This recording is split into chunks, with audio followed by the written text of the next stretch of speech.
Amahoro, amahoro banyakugira Imana, amahoro bene rubangukana bigwi. Amahoro mwebwe dusangiye isano, abo dusangira kumbe imwe ntiducurane. Amahoro mwebwe mu nkunda cyane, kandi amahoro mwebwe mwese mwemeye gukurikira MC Rubangukana bigwi. Naje ndi Rubangukana bigwi rwa rutigimbwa ubukombe butari ingimba agati gaturi ku muriro kaka rutica umugambi yemeje guhiga mwesa. Ndi igikanu cy'imfizi, ndi rukwaya rw'inkwaya, ndi rusakara n'inkubito, nyiringoma ndi icumu ricumbikira abacumbitsi. Ndakandagira isigati gita, umwanzi unkurikiye agakuka umutima akagira ngo agiye kurigita. Abo twabyirukanye bakunze kuvuga ko intambwe zanjye ari iz'ubukaka. Ubu bukwerere mubona narabubyirukanye ntabwo ariyo nigize ubu ngubu. Umva se ubwo bane yari igihumbi babanje bisunga imbere ndakwica ntakurashe. Uwo naramwegereye nenda icondo ry'ingabo yanjye, ndi mugema mu gihumbi. Akandi kahirahiye kunyegera nagatereye mwitama maze ndavugiriza. Abasigaye inyuma basingiza uwibarutse Rubangukana bigwi, bati nabanze, bati uyu musore Rubangukana bigwi ni igikaka, bati naharirwe kuduhabya, maze nanjye ndabahabya koko. Ndabahabya ngo ngira gute? Ndabahabya. Reka nongere mbasuhuze rero, n'ubundi ninjye kubana Pacifique wa Nsengimana wa Rubirandinda rwa Rwatambuga. Iwacu ni handi mu bufundu mu mfura zifungura, hahandi usanga amarwa ashengura intango, hahandi usanga rwose inyange zinyagiranwa n'inyambo, ku ntaho y'amahoro, ku ntaho y'ibyiza gusa, iwabo w'ibyiza gusa, iwabo w'amahoro, kandi iwabo w'inka n'abantu. Mumeze neza?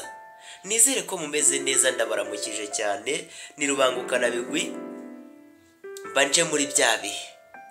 Ibi ni bya bihe nahoze nicaye ndimo nibaza, nariko abanyarwanda ko twagiye tugaruka kuri bya bihe, ko ntigeze numva umunyarwanda uvuga uti ariko Rubangukana bigwi, ati ujya wibuka hambere ukuntu abanyarwanda bakundaga inombe. Niko ye, ese hari abakecuru bazi guteka inombe? Murayibuka? Reka mbasuhuze cyane abantu mwariye ku nombe mwese, mbahitere ibiganza byombi. Hari abakecuru baza beza cyane babaga bazi ukuntu rwose bagira gutya bagateka inombe, bakaba bazi kurunga, bagafata amavuta y'inka bakarunga, ugasanga ni ibintu bimeze neza cyane, ugasanga ni ibiryo biryoshye koko. Niko ye, abo bakecuru baracyabaho? Niba bahari n'ukuri ndabasuhuje, n'ibizihirwe, nibarambe kandi barambe mu Rwanda rwiza nkuru nguru.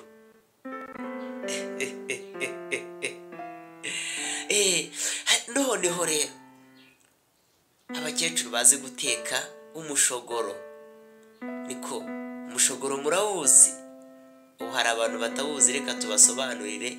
Ubundi umushogoro, urabona kuriya bahinze ibishyimbo, iyo bigeze mu gihe cyo kurabya, hafi aho biba bifite utubabi tworoshye turyoshye koko. Hariya amajanja rero yabyo y'ibishyimbo niyo baza bagasoroma, ubundi bakayajyana bakayateka. Bafite ukuntu rero bageraga gutya bakayakaranga mu keso, ugasanga ibintu bimeze neza, bakagaragura. Ni ukugaragura agashogoro ngo kagira Imana kakaryoha gate. Reka nsuhuze abana mwese mwakundaga kurisha umushogoro akavoka. Biraryoha cyane. Reka mbasuhuze, mbahitere ibiganza byombi. Muraba agaciro, muraba akavuro, buriya mwari ibiryo byiza cyane. Suhuze n'abantu bazi guteka ako gashogoro nyine. Ndabasuhuje, mbahitere ibiganza byombi, ni murambe mu Rwanda, muzi ibintu byiza. Ntabwo ari ibyo gusa kandi, reka twongere dusuhuze abantu mukunda umutsima w'amasaka rukacarara. Hari abayita ngo ni rucakarara, batazi kuvuga ko yitwa rukacarara. Rukacarara, ntabwo ari rucakarara. Abantu mwese rero mwakariyeho ndabasuhuje, ndabaramukije, nizere ko mumeze neza. Iki ni ikiganiro bya bihe, niyo mpamvu tuba tugomba kubigarukaho tukabivugaho, mbega uyu muco wacu tugakomeza tuwibuka, twibuka hambere habanje. Ese weho ni ibihe biryo utazibagirwa? Ese mwokagira Imana mwe, itika murarizi? Mwigeze mwarya ku itika ngo mwumve? Buriya itika riraryoha. Muti itika se ryo ni iki? Itika ni amateke yo mu mazi. Ibi bagendaga rero bagakuraho ibiti byayo cyangwa se icyo twakwita ibibabi byayo, bakabizana bakabihongesha ku zuba, bakabyanika, ubundi bagateka icyo bita itika. Murarizi se? Reka nsuhuze abantu mwese mwariye itika. Bikagira n'amateke meza cyane, nayo yera mu gihe cy'izuba, igihe cy'impeshyi, aryoha kubi. Amatika aryoha kubi nayo. Ndabasuhuje, suhuze n'abantu mwese mwariye amateke bwahisi. Iyo ije vuba, amabwahisi aje vuba. Habitaga amakumamangu. Abantu mwese mwariye ari amateke yera mu ikawa y'umweru bakunda guhinga cyangwa se mu rutoki. Mwese ndabasuhuje, ni murambe mu Rwanda. Ikiganiro ni bya bihe, tugenda twibukiranya hambere habanje. Nawe niba hari icyo wibuka twandikire muri komenti utubwire.